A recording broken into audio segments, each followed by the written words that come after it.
So let's just make one more observation about the connection. This is an observation that we already made today in a specific example, but I just want to bring it forward a little bit more.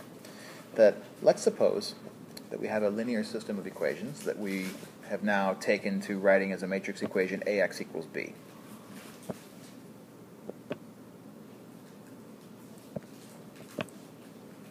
So I have a system of linear equations, or think of it as a matrix equation AX equals B.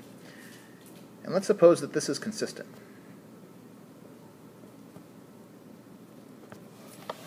In other words, that there exists a solution X.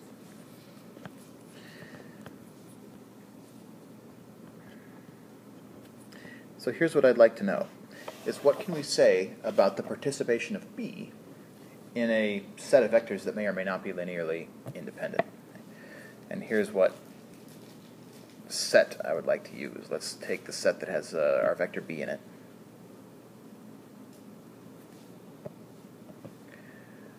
But that the rest of the vectors in this set are the columns of the matrix A. So let's call them A1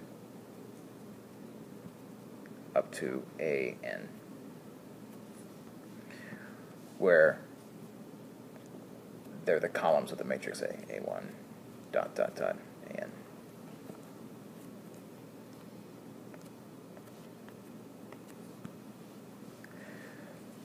So what can you tell me about the linear independence or linear dependence of this set of vectors if the AIs are the columns of the matrix A? So how do I finish this sentence? Linearly independent or linearly dependent?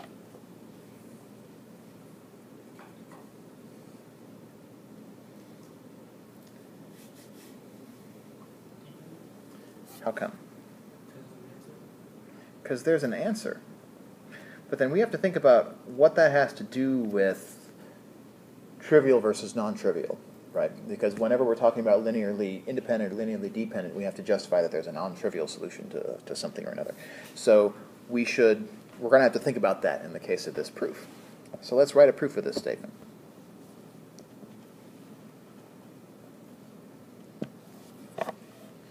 So anytime you're writing a proof of an if-then statement, if-then, probably the first thing to think about is how do we use the hypotheses of this theorem, this stuff that comes after the if and before the then. So there's our hypothesis. AX equals B is consistent. So what does that mean? These are things that we know to be true in our proof. What does this mean again? Well, sorry, what is the fact that this is a consistent system of equations mean? It will either be the one solution or infinite. Right. There exists at least one solution.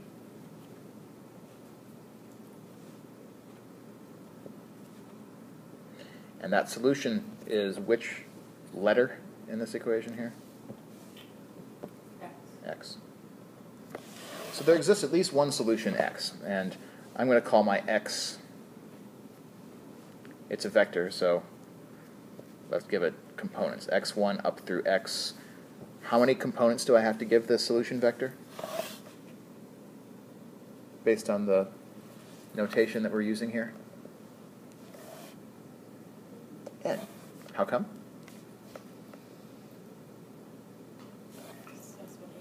Right, because I have as many columns in my matrix as I have coefficients in my solution vector. After all, that's the only way that we have a compatible matrix times vector product, right? Is if we have the same number of columns in the matrix as we have entries in our vector X. Right?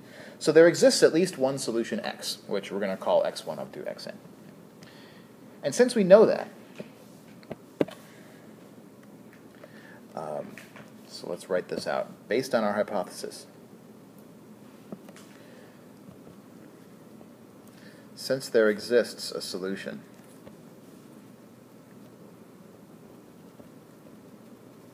X that has the form that we wrote up here,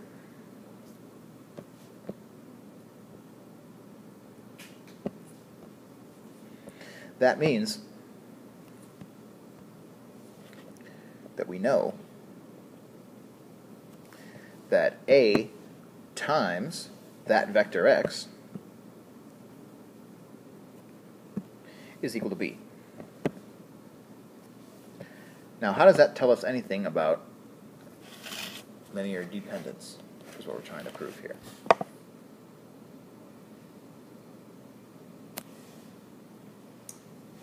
Because that means that x is not 0. That means, actually, do we know that? Oh, well, no. But See, that's the tricky part here. oh, what kind of proof are you doing? Well, we're trying to prove, what kind of proof am I Because doing? if you're doing, well, it depends on what kind of proof. If you're doing direct, then I was wrong. But if you're doing compound, Okay. So we're picking our proof style here. And since I didn't say this out front, let me just say it now. We're going for a direct proof. And if we're going for a direct proof of linear dependence, we again have this problem where we have to show that there exists a linear combination of the vectors in our set. Show that there exists, that's backward E, a linear combination of the vectors A1, A2, up through AN, and B, ...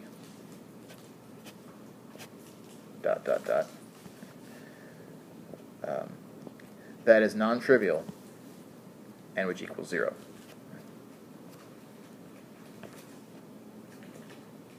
And produces 0.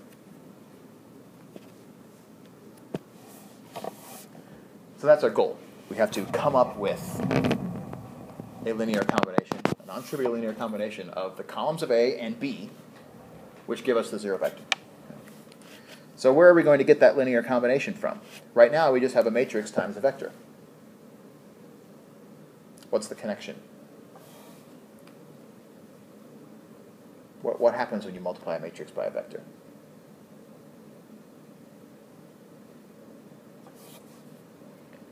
In other words, we want to turn this matrix equation into a vector equation instead. What does that vector equation look like? A1 times x1. Yeah. x1 times the first column of the matrix A plus x2 times the second column of the matrix A, and so on. After all, that was the definition of how we multiply a matrix by a vector. Plus ... plus xn times the last column of A is equal to B.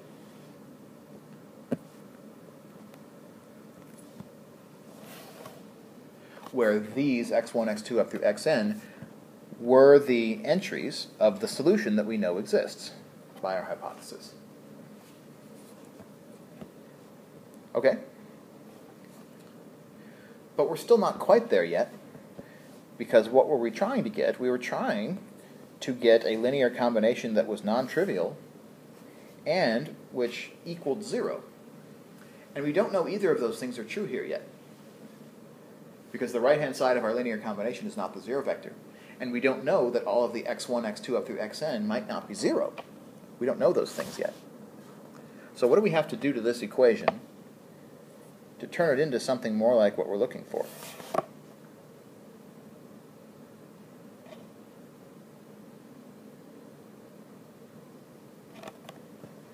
Subtract b from both sides. Why would you want to subtract b from both sides? So now we have a linear combination of a1 to an and b that equals 0.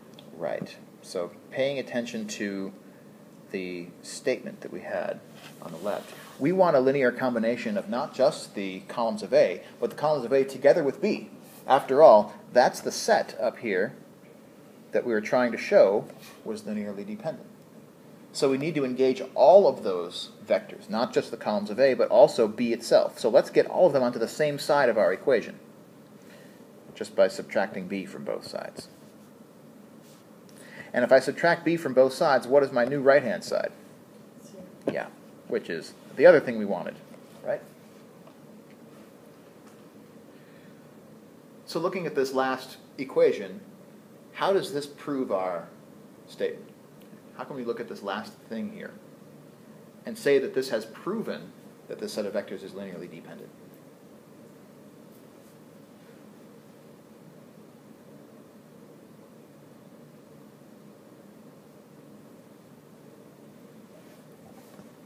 Now you have a vector, well, now you have it equal to 0, so. Right, so now we have 0 on the right-hand side. So this is a solution of the homogeneous equation, right?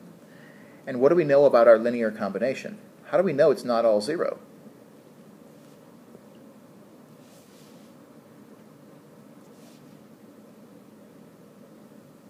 Because we don't know anything about the x1 up through xn's, apart from the fact that they satisfy this equation.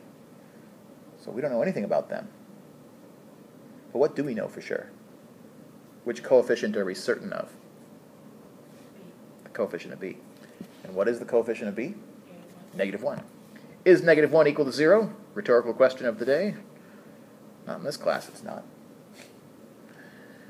So since one of our coefficients, the coefficient of b, is not 0, that makes this solution non-trivial. So, We know that b wasn't equal to the 0 vector. oh, there's a good question. Let me write this sentence and we'll talk about that question. So, this combination is non-trivial